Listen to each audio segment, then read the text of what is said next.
Welcome to this episode of the Talent Forge, where together we are shaping workforce behaviors. Today, I am joined by special guest Christian F. Johnson. Welcome to the show, Christian. Well, thank you so much. I feel like I officially made it. I'm here. I'm here with Jay Johnson. So let's go. We've got a shared heritage and a last name here. It's got to be a great conversation. I'm looking forward to it. So, all right, Christian, tell us, what got you into the space of leadership development and workforce development? What brought you to this space? Yeah, I want to sound, I felt like to say I was called into it. I know I'm starting off kind of deep, but it's just it's you know how you look around and you say okay, podcast, let's just go with that, okay? I'm the person that says if Jay Johnson has the microphone, who is the microphone stand for Jay with the microphone? That perspective is what I've seen. I've seen amazing leaders, spiritually minded leaders, powerful leaders, talking, doing what they need to do, building brands, leading organizations, so forth and so on. But the support from the brand to the man, it seemed to be a gap. And Hmm. so I kind of wanted to be that gap filler because it's what I needed and what was provided for me. So I'm almost sometimes like I'm the client, but that's the part that it kind of called me into because I was like, okay, who's the mic stand? And it was like you. So here I am. I love it. I love it. I love and this is something that I found so fascinating, and part of the reason why I was really looking forward to this conversation. Let's dig right in.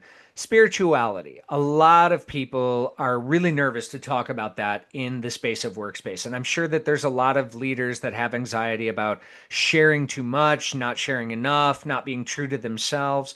Can you talk a little bit about that? What's your experience in navigating some of that space?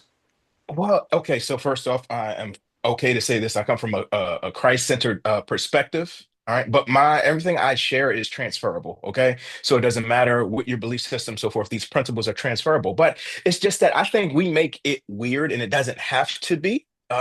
We honor each other. Again, Jay, you and I may see different perspectives, but I honor your perspective and you honor my perspective. And I think that if we can remove those things aside, it's not me trying to convince you to believe the exact same way I do. Actually, it's just these principles that you can share and that can help us as the leader to do what needs to be done. But I sit from that place of personal development. It's looking within and aligned to God's source, beauty, life, whatever name you want to call it, right? To make sure that we're operating from our higher mind, if that makes sense. Absolutely. Even if we were to take this straight down to an organizational level, one of the Mhm. things that is a value proposition is, hey, what is the higher power of your organization? What's the North Star? What's leading you to be in that space? And, to Yeah. take that as a spirituality question, as an Mhm. internalized spirituality question, makes a lot of sense. So, Mhm. how does if I'm a leader, let's take this concept. I'm a leader. Maybe I've got a strong set of beliefs in whatever religion it is, and Mhm. I'm sitting there and I'm feeling tension, Christian. I'm feeling so much tension. I'm not sure if my team is going to react negatively, if I'm being too much out there or anything else. How do you coach me to maybe live into my own that inner drive, that inner sort of security? What does that look like? Well, first off, I'll say there's three things that I really, really focus on. Okay. And one is destroying distractions, aligning with God, higher power, source, whatever, like I said, you want to name it, and then fortifying the focus. Okay. So that's the reason why you even be coming to me. Like you feel in the area like this, you're scattered, right? High achieving, spiritually minded, realizing, okay, where I am, I'm dealing with some things like so that's the area of the space. But what I do is I walk my clients through something I call is the rinse method. And so, if you allow me to go into there, right? Yeah, I don't know please. about you, but growing up for me, my mom would say, anytime you have a throat irritation, she would say, I want you to take warm water and get some salt. I want you to put that in there, swish it around in your mouth. And she didn't say don't swallow it. She said I want you to rinse this and release it. And that's where I took this acronym from. And it's been helping me out because I was at that place before I get to that rinse method. On March the 2nd, my life changed. Okay. Because I'm a coach, but I'm also a speaker. And so I was coming off a platform, and this person said to me, Christian, and they know who I am, but I'll call them Bobby, okay, to protect their name. They said, Christian, it's hard to listen to you because you don't sound like you're authentic self. You sound like you have this mimicry going on, so forth and so on. So I looked within to realize that I had an unhealthy reliance, right, on the external validation of other different things, trying to be this leader, successful in this area, but missed my core, trying to follow the patterns of what success was. Okay. So I almost lost my voice. And this is where this thing came into play. I write the book called When You're Speaking, But Still Silent. And this method comes from there because I want to make sure that the man and the brand is aligning. So when you're in that organization and you're realizing I'm dealing with these distractions, I'm dealing with these places, I'm dealing with this posture, the rinse method, first thing is to recognize what is distracting you from your divine purpose, the reason for which you're there. So if we were walking through this, Jay, I would ask you a question like, what is the reason why you felt like you were sent to Earth? Well, that's a good question. So I'm going to answer that, but I'm going to say I can tell that my mom's approach, which was the whiskey hot toddy approach, maybe I should have went to the rinse. No, listen, I'm good with that as well. Don't get me 100%. 100%. Let's go. With a Yeah, little lemon in it too. that's right. You know it. So, Let's you go. know, Yeah. and I like that question, Christian, because it's something that I've put a lot of energy into, and really it started for me with trying to discover myself. And I went down a pathway of trying to learn about behavior to better understand what it was. Why did I do what I did? Why do I feel the way I do? Why do I think the way that I do? And it was in that self discovery and through a very, very long process of Mm, finding my own personal path that I realized that there's a lot of people out there that are asking themselves the same question. And yeah. that's really why I got into behavior. So why was I put here? Honestly, Yeah. this is Why do you feel like? yeah, helping people navigate behavior is honestly what I feel called for. It's Wow. what brings me energy. It's what I'm passionate about. I'm doing a podcast on it, So I Hmm. mean, it's one of those where I've kind of fallen in love with the idea of supporting people wherever they're at in their behavioral journey. Okay. Good. I love that. So helping them to support them through their behavioral journey. Okay. If I'm hearing you correctly. Okay. So we would go from there and say, okay, and again, not everybody that comes to me actually can articulate it that way. So I salute you for that as being a leader who understands the reason why they are here on this earth. Okay. So usually I take them through an area to get to that point. You know it, you got it. Great. Now, my question is, do you feel like you are fully operating in that space? I feel like I'm gonna say I'm operating in that space about 90%. Okay. Because and this is and call this by intention a little bit. I have usually pretty good focus, but I am a very curious human being and I can very easily, I mean, you might toss out something about polar bear habits, and I'm going to start talking about what it looks like on the Antarctic. Okay. And that has nothing to do with human behavior. But Yeah, so yeah, yeah. my brain definitely works in a very curious state at all times. So I would say that 90% I'm focused on that. I leave a little 10% for exploration of other things. Well, that's healthy again. So that's healthy and that's great. And that's the powerful from there, right? So what we would do is we would take that area, that focus with where you are, but we realize with I don't know if you're married or if kids or whatever the case may be, but there's all these distractions that can take place that can challenge us to come out of our superpower, so to speak, right? So what you label, what I say, that's as their superpower. But those distractions, I love the word, right? Because when you take the DIS, right? Then you have all those, I'm disengaged, right? I'm disconnected. When you remove all those, you have traction. And then from traction, you remove the TR, then you have action. So for me, the mindset is let's realize that every distraction is those things that are keeping us away from building that traction to stay aligned in our divine right, that God action, that reason for you dealing with the area behaviors. So we got to recognize what is distracting us from that purpose, right? That's that R, getting back to that place. Then the I is to identify what that assignment is, which we've done. And here's the key right here in the N. The N is neutralizing those distractions Okay. because neutralizing those distractions by starving them. Would you believe or would you agree with me if I say, Jay, that what you feed lives, Oh but yeah. what you starve dies? Yeah, one of my really good exceptional behavioral elements certified guides always says, where your attention goes, energy flows. And it's just, yep. 100%. 100%. And that's the same principle from here by neutralizing those distractions. You know how many times we stay focused, just like you said, is chasing the squirrel, whatever it is. I'm curious, that's great. But I have to stay from my center because when people are coming in to listen to Jay Johnson and like, look, he's going to bring me something of the help me with the area of the behavior. He's going to bring me a guess. He's going to bring me power and insight. And for me, the way that I eat, drink, speak, it all comes from that isness of my inner tugging, and I need to neutralize those distractions, starve those, but pay attention and feed what it is that I'm called and purposed to, because that's what I'm to release in the earth. So no matter in corporate or ministry or whatever the case may be, they are the best employees. They are the best leaders. They are the ones that stick around. And even when I've done with interviewing, I used to be a director of operations. I realized that the person who is able to see their purpose and their assignment in the vision, they'll stick around much longer and be much happier. Oh, alignment's so important. I agree with that. So let me pause here though, because I know that some of the audience may have this question in their mind, like, all right, Christian, but what about all the other things that I have to do? Because I'm on this earth to do this purpose, but I'm also a mom. I'm also a child. I'm also a sibling, a friend, a spouse. I'm also donating my time to charity. I'm doing this. I'm doing this, and I'm going to share with you. It was a long journey for me to actually understand how to hold on to my time and to negotiate my time and to avoid some distractions. Probably made a Mhm. lot of really bad choices. So navigating that can be a really big challenge. How do you help somebody say, okay, well, you can be multiple things, but here's your purpose and here's how you get back to it. What does that look like for you? Well, you know what? I'm glad you kind of set me up. I kind of just wanted to answer, say, well, that's the reason why I would invite you to consider hiring a coach.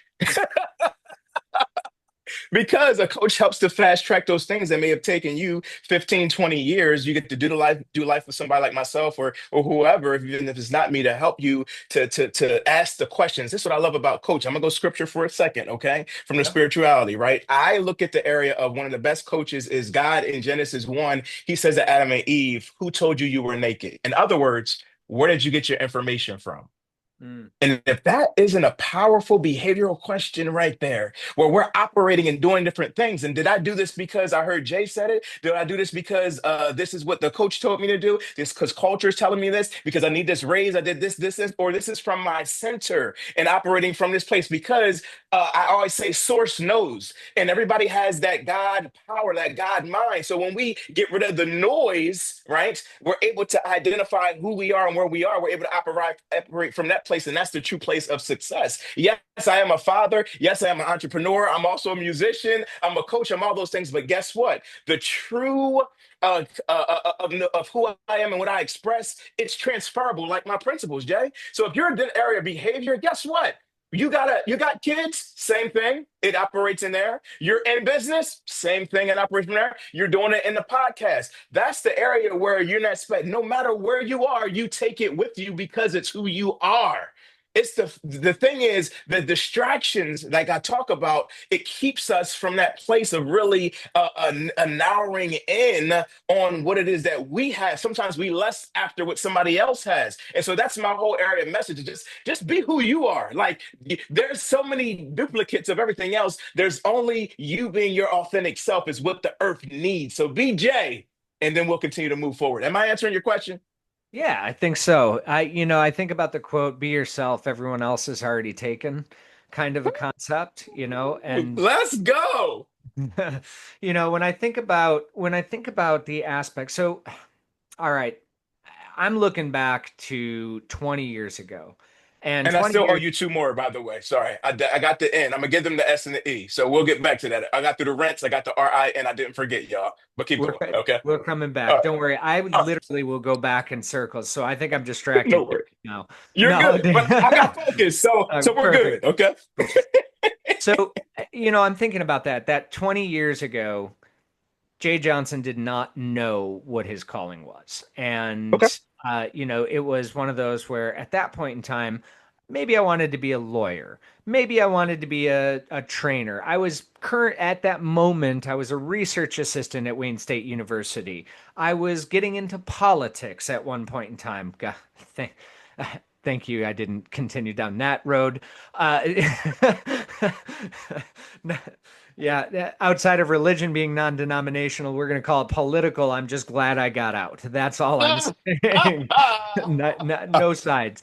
But Yes, sir. said, with that being said, what about the people and obviously with a coach is probably a much faster track, but what about the people that are like, I'm not sure what I want to do, Christian? Like how do I determine what has put me on this place?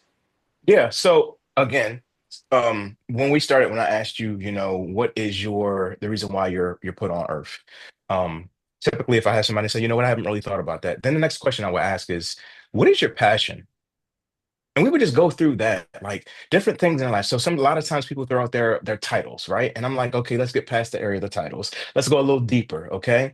So another question is good to ask yourself or look at is like the unsolicited advice, or not advice, the unsolicited compliments or different things that people say to you, right? So for a while, people would say, Christian, I just love your energy. It's your energy. I just want to be around you. It's your energy. I'm like, what is that? Like, it's I can those see moments that. I call them. Yeah.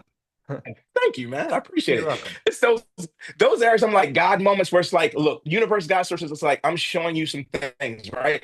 Other thing is, what are people going to you for? So if they call you all the time with a problem, what is that problem? Chances are you have a gifting, a calling, something that's leading you towards those things. You take all those things together, sit with yourself, or Chat GPT can even help you out with this and put that in Chat GPT and say, hey, I keep hearing this about myself. This is where I am. This is what I'm feeling, so forth and so on. What is this line? What are a couple phrases that we see? And we start seeing that all along, even from your childhood, right? I was a person that helped people get focused. I was a person that helped them align with their higher power. I was a person that helped people get away from distractions. It's been my whole life. But like yourself, I've had different businesses, different things, doing all types of things. But when I took the time to really look within, here we go, and be honest with myself, Jay, I was lying to myself. Yep. I was lying to myself. So what good is it for a coach, a therapist, anybody if I'm not going to be honest with myself? And once I was honest with myself about my frustrations, my passions, what people come to me for, not what I want to be known as, but even what people are or are manifesting in the earth. That I started paying attention to it. Say, you know what? Maybe this is something that I have a superpower to. Maybe even my frustration. I'm frustrated about this in politics. I'm frustrated about this. Maybe you have a gift and a calling to even help somebody see that different perspective. I would bet that you have a frustration related to behaviors and the way people judge them or they come from this area. And you say, well, I'm not just going to talk about it. I'm going to build a life around this and even monetize from that as well, which is a great thing. Go ahead. All right, I'm going to let you get back to the S&E in a moment, but I mean, you're spot on, right? The part of the reason that I wanted to get into law was actually probably related to how I saw particular behaviors within the law and what we could actually shift in there. Same reason I got into politics, same reason I got into everything else. So from bouncing back and forth, I learned what I didn't like, which then helped inform what it is I was actually passionate about. So I like what you're saying here. Let me ask one other question before you jump into the S&E, because there's a lot of people out there, and in thinking of like the workforce and everything else like that, helping people align their passions with the mission of the organization, definitely a game changer for getting things going. But I think a lot of people, if they're asked that question, like, what are you passionate about? They're going to say something along the lines of my kids, or they're going to say something along the Mhm, lines of my family, which is a great thing to be passionate about. But in many cases, it's going to be external facing and towards maybe mhm. some other person, some other entity, some other aspect of that.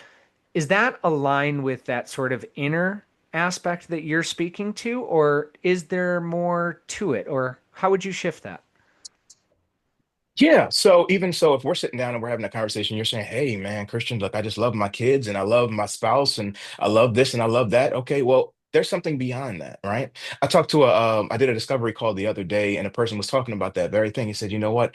just love being a father. That's that I couldn't get off of that. He was like, I'm just a father. Now, this is a leader of an organization doing really well, okay, top of their class, okay. And he's Mhm. like, I just love being a father. And I'm like, okay, well, what is it about the fathering that it is? And he told me a story.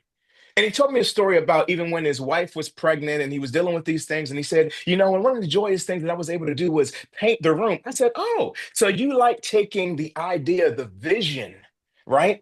From there. And when it's birthed, you want to provide an atmosphere for it to thrive. Because that's all when he started talking. If you listen to people, they share what's behind even the title from the area. It doesn't want just being a father, that was a protective side. That was the area of taking newness, taking things that are raw form and putting them together. So as you listen and ask the deeper questions, why do they? Yes, you love your kids. They're your kids. But what is it? What are some of your favorite moments? It tells you about those things. And we try to box things in. That's the part of spirituality that why I rise up. We don't have to box them in.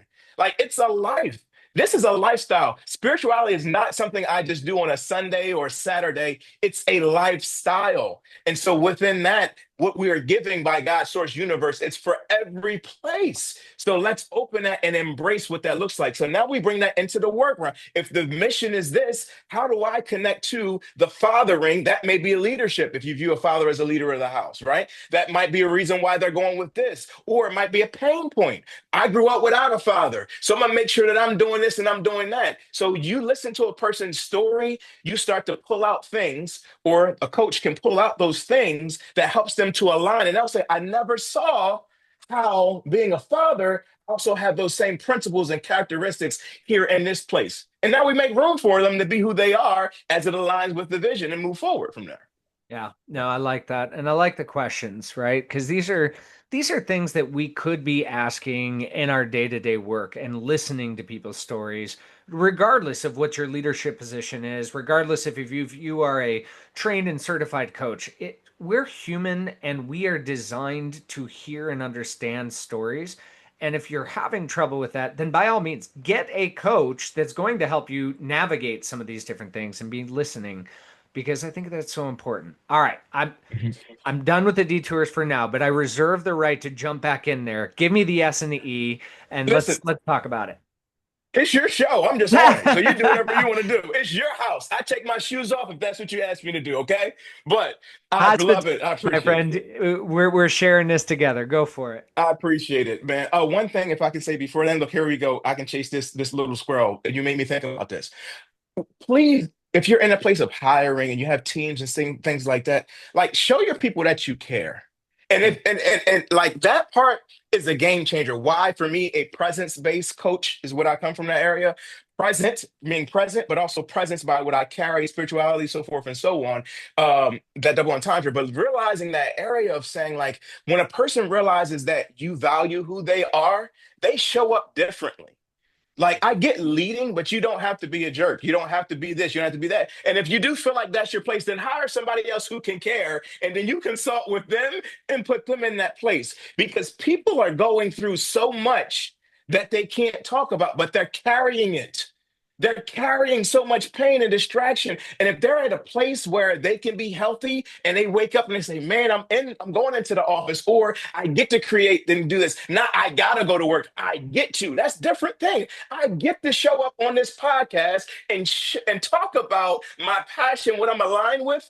Look, I'm not getting a paycheck per se for this right now, but looking at this area, it hits my heart and mindset to say, I will do this for millions. I will do this just because of my care and my passion. So I'm just saying, care for the people you are entrusted with because they can tell. They may smile in your face, but they truly know if you really care about who they are and what they have and help them to release theirs. It's one body, many parts. Okay, now come off of my preaching soapbox, unless you want to jump in. It's no, what you said is so true though, because I remember it was during COVID and 2 weeks in, everything's canceled. All training, all face to face, all speaking engagements. You're a speaker too, so I know you know the pain.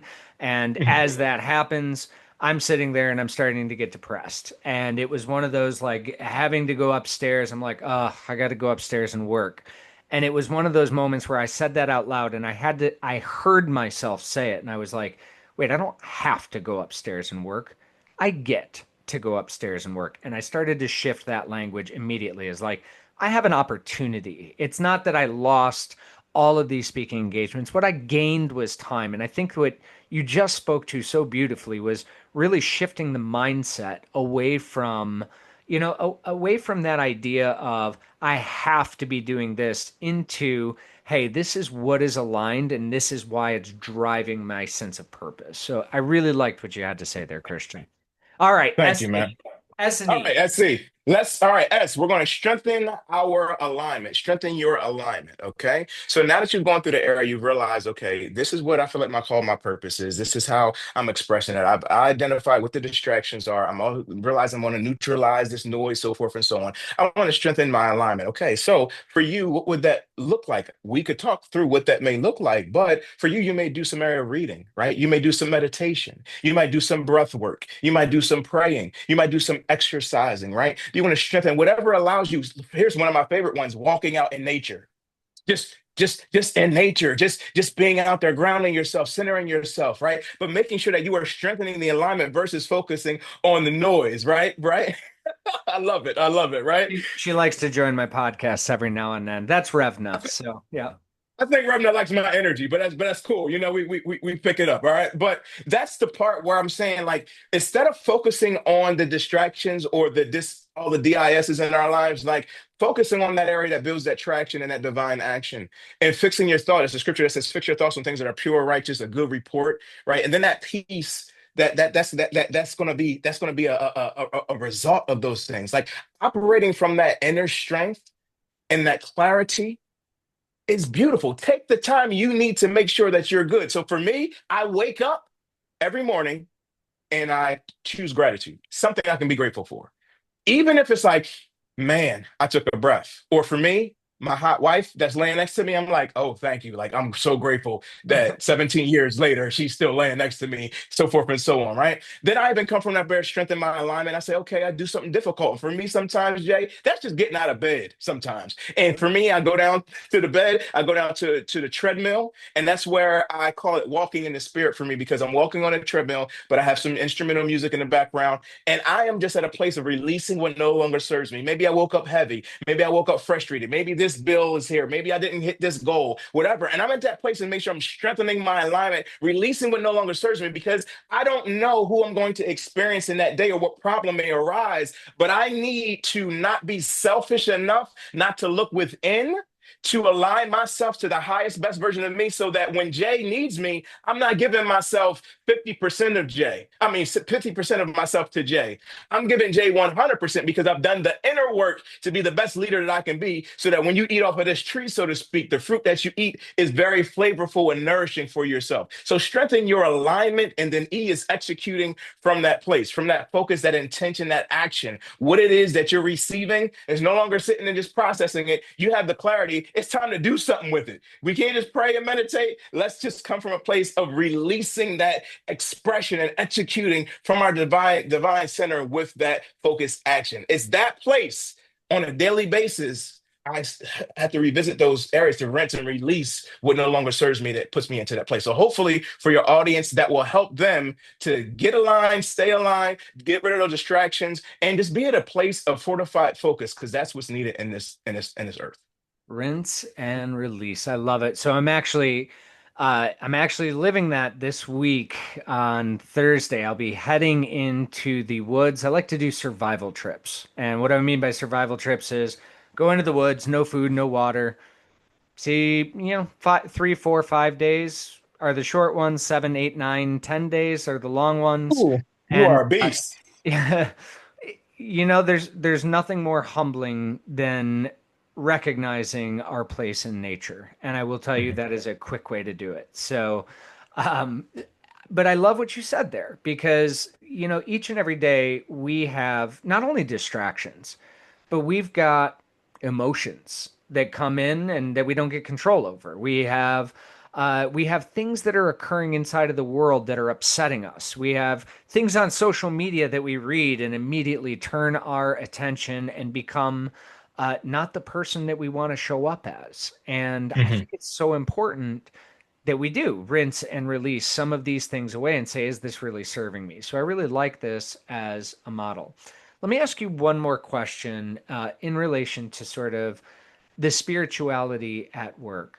At what level, when you start to work with, whether it's the leaders, whether it's executives, whoever it is that comes across your plate, and I don't want to take this from a place of shame, but I think so often we as human beings are so careful and so guarded to not try to offend somebody else, right? We want to be cautious.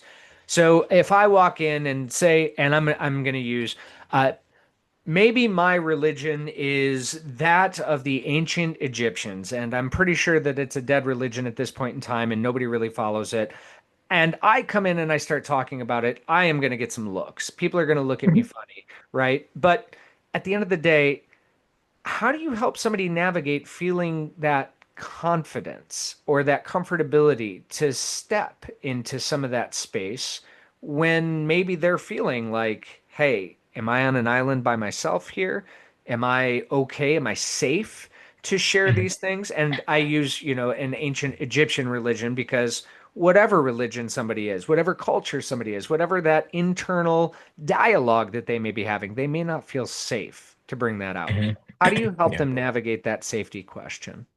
Well, here's the funny thing is you like gave the answer because it is really about relationship and building the safe place. Hmm. I mean, that really is what it like you said, like this is like more like a coffee chat that we're having and we're inviting other people to listen and participate, right? But if I came in just off the bat, quoting scriptures at you and talking about this and talking about you, like, whoa, whoa, whoa, what's this guy? So I mean, it's my job when I come in to make sure that you feel comfortable, and hopefully the audience does. But I also am very clear about where I am. If you look at my LinkedIn, it's going to be very clear that I come from a spiritual Christ-centered perspective. But I also would hope to see that you don't see judgment. You don't see me speaking down. You see me speaking to my ideal person and speaking love. See, love, I think, goes through no matter what culture and what race and what gender or whatever. It's love, right? And so for me, my personal story is I went through years, I went through a season, I'll say, of learning God beyond religion before I came to this place of where I am. So I've had the honor of, not only just reading the Bible or the Bhagavad Gita or reading this and reading that and having all these amazing relationships with people who honor where I am and I honor where they are, and we can do life together. So it's that area where we can learn from each other and it's creating that safe place. But for me, if I go into an organization, I need to talk with the CEO, I need to talk with the executive director, I need to talk with that person and hear what's going on, creating that space. And as we're able to talk, I can help gauge that and make it a safe place. But that does take skill, that does take a team, and it takes a very thought and caring individual or team that's willing to deal with that and do that. But it's once you do that and you create that atmosphere, oh, what a powerful place. So I would say it's even worth it if you don't have that to even consider it. People are nervous because you don't have to be offensive. You heard me say before we recorded, how much of this do you want me to lean into? Because I honor who you are and I honor who your audience is. So at the end of it, I'm not taking you through the Romans road. I can do that on Sunday morning for those in that audience. But in this area of what it is, I'm saying, hey, if you can get these principles of destroying distractions, aligning with your higher power, and solidifying focus, I think every religion, culture, and creed can come together with that. Let's talk about that. Now, my stories may come from talking about Jesus the Christ or Yeshua ben Joseph, but that's just a part of where I am and you being open to that. But if you're talking and you want to talk about Muhammad or you're talking about that, I can still learn from there. And I think that's the part we need to be okay with. It might not be my preference, but the principles can be powerful. Absolutely. And I told you when you had asked that, I said, bring it, Christian, because I really do believe that people in their authentic voice, in their authentic space, everybody, everyone, every human being on this planet has value and has a right to believe and feel how they want to believe and feel. And I'm really glad that you brought this perspective into us today. I'll share with you real quick before we wrap up here. One of my very early clients in my training career was the Islamic Association of Greater Detroit. I'm not Muslim. but I was brought in to train their students. This was right just after 2001, just after September 2001, and I was brought in to help their students learn to communicate, learn to be able to essentially defend themselves and de-escalate conflicts, as you can imagine why. And Mm-hmm. it was really interesting to me. And this is now 24, 25 years ago, but at that time I had people who were asking me like, how could you go in there? How can you say assalamu alaikum wa alaikum assalam? You're not Muslim. You're not. And I said, no, but I have a profound respect for them, for people in general, for people to be able to navigate whatever their belief systems are. And I think that everybody Hmm. has a right to be able to communicate that. And we should all be Yes, respectful. So I am absolutely. grateful that you brought in your perspective today, that you were able to share with us and the audience some incredible tips and really awesome ways for us to navigate some of these challenges, whether it's distractions, whether it's finding our purpose, whether it's bringing our authentic voice and spirituality. So I just want to say thank you. If the audience wanted to get in touch with you, Christian, how would they reach out to you? 100%. Thank you so much, first off, for trusting me and my voice to just speak life to this amazing audience. And so I appreciate you for that. If they want to connect with me, I'm on LinkedIn. And so that is Christian F. Johnson. You can go to my website, which is iamchristianfjohnson.com if you're looking for speaking and coaching. My book, When You're Speaking But Still Silent, is on Amazon. Yeah, and I also have the Present Centered podcast, as you can check that out as well. And you can look that on YouTube or any listening platform. Excellent. And we'll make sure that's in the show notes. So, again, Christian, I just want to say thank you. I've really enjoyed our conversation, and you do have a gift of energy, my friend. So, it has Oh, been man. incredible to talk to you. Thank you. Yeah. And thank you, audience, for tuning into this episode of The Talent Forge, where together we're shaping workforce behaviors.